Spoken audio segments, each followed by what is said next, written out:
ገብረ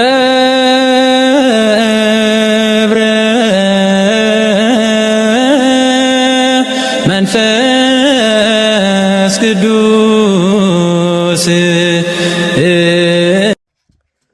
ችላይላይሶን ሰላም እግዚአብሔር አመላ ዓለም ዘለኹም ከመይ ቀኒኹም ከመይ ኣለኹም እሽም በአር ሎሚ ናአቶት ዘለና ሰሙነ ሕማማት ኮይኑ ሶኒ እዩ ሶኒ ኣብ ቅዱስ ቤተክርስቲያንና እትፍለጠሉ መዓልቲ ሓደ ምንጻህ ቤት መቅደስ ካልኣይ ድማኒ መርገመ ዕፀ በለስ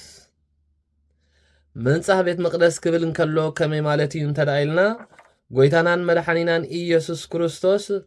ናብ ኢየሩሳሌም ኣብ ዝኸደሉ ግዜ ናብቲ ቤት መቅደስ ከደሞ ኣብቲ ቤት መቅደስ ድማኒ ኣብኡ ብዙሓት ኣብዑርን ረጋቢትን ዝሻየጡን ዝሻወጡን ረኸበ ምክንያቱ ኣብኡ እንታይ የሚገብሩ ነይሮም እንተዳኢልና እቶም ኣብኡ ዝነበሩ ሸቃጦ ነቲ ብሩር ናብ ወርቂ ነቲ ወርቂ ድማ ናብ ብሩር እናለወጡ ነቲ ቤት መቅደስ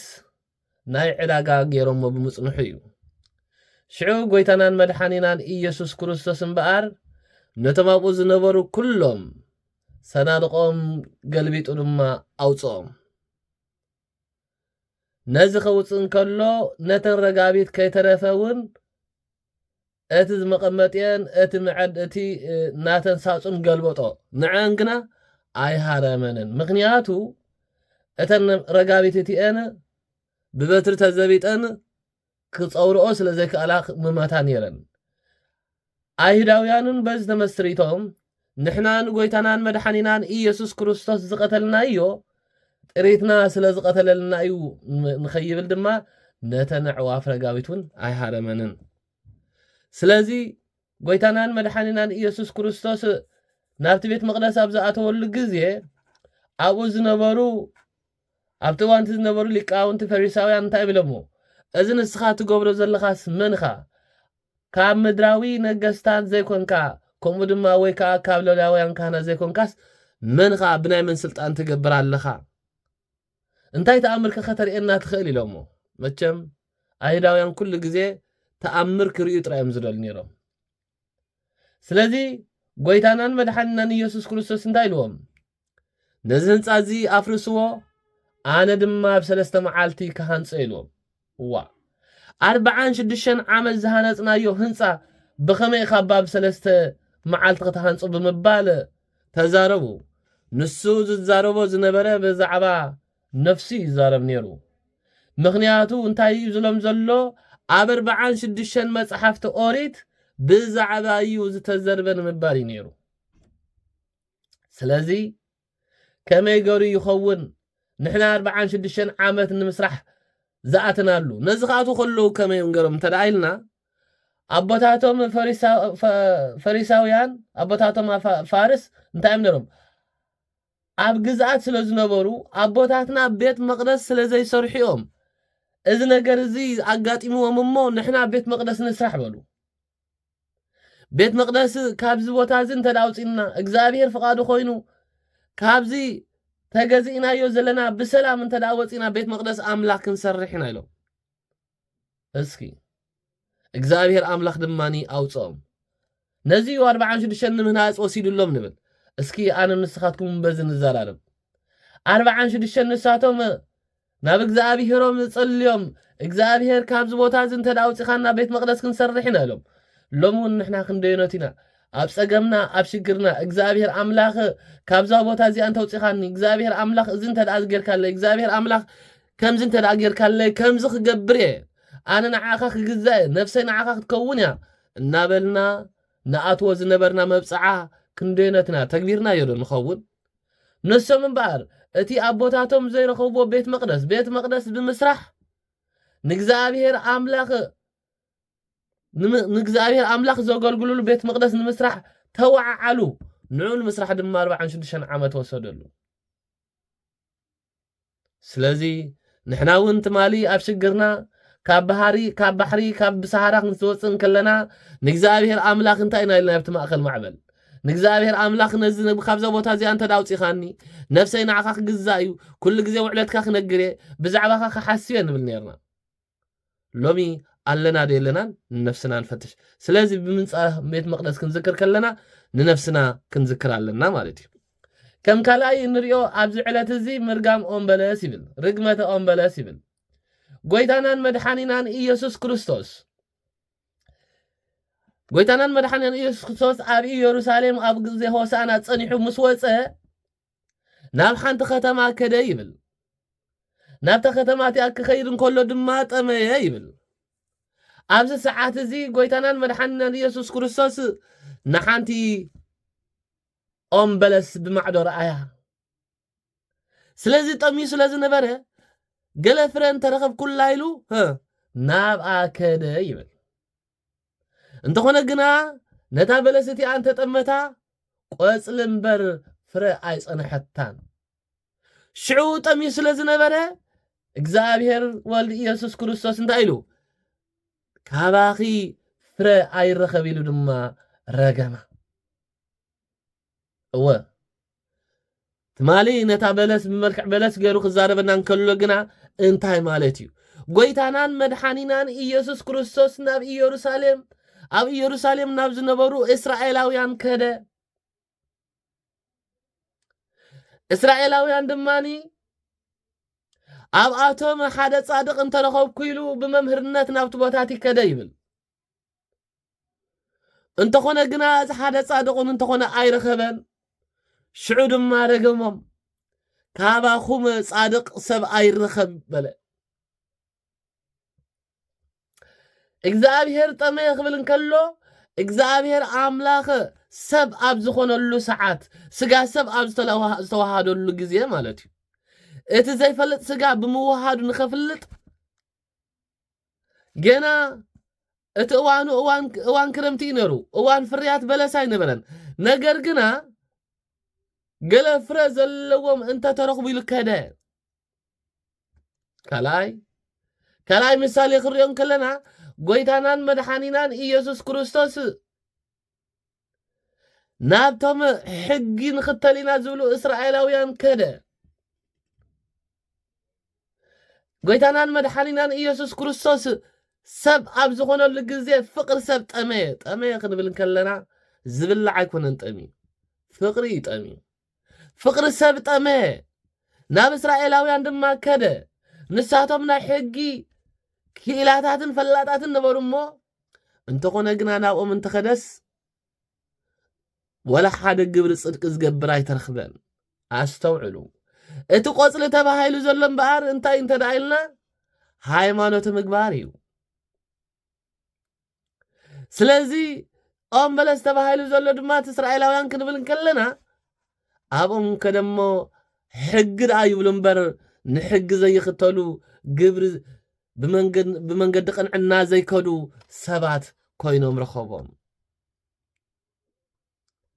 ሳልሳይ ጎይታናን መድሓኒናን ኢየሱስ ክርስቶስ ሰብ ኣብ ዝኾነሉ ግዜ ናብታ ኦምበለስ እቲኣ ከደ እዚ ክብለና እንከሎ ጎይታናን መድሓኒናን ኢየሱስ ክርስቶስ ናብ እስራኤላውያን ከደ ይብል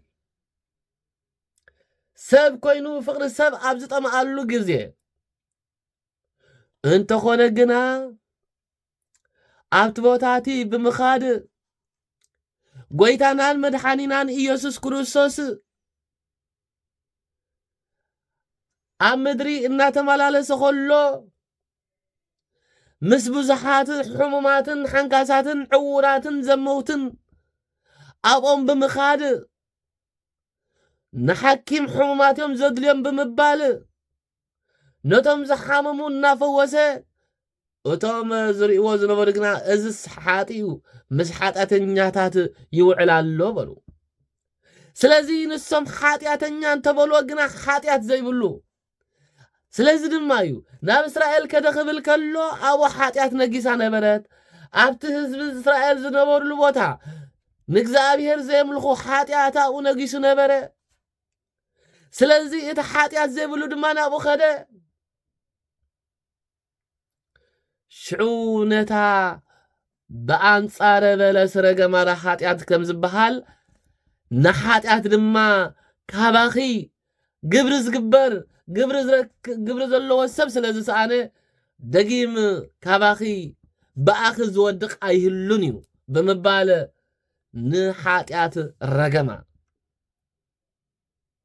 سلازي رجمة بلس كبلن كله بأنصار بلس نماني رجيموا نحاتيات كم يمالتي با بلس كتبلعو مقوريو بلس كتبلعو مقور نكنسقنا اندحردا ابزحي غايو انت يزغبركا يقوم ددكا حاتيات دما كتسرحا طعمتيا مودات اغنا تطعسكا سلازي تطعسكا سلازخونت كمتي بلس نمبلعا مقرت دحار غنا تقومدد حاتيات دما تدغبركا تطعسكا سلازي بز ነገር እዚ ድማ ንኦም በለስ ብምባል ንሓጢያት ረገማ ከም ሳልሳይ ድማ ጎይታናን መድሓኒናን ኢየሱስ ክርስቶስ ሰብ ኮይኑ ክምህር ከሎ ፍቅሪ ሰብ ጠመየ ይብል በቃ ምስ ሓጣንና ወዓለ ሓጥ እኳ እንተበልዎ እንተኾነ ግና ሓንቲ ሓጢያት እኳ ከይፈጸመ سلازي دقيم نعاخي دقيم بأخي بحاتيات زودق سب أير رخب بمبالة نبلس الرقمة سلازي نزيهم دك مزامرتو قويتاي لمو آبيت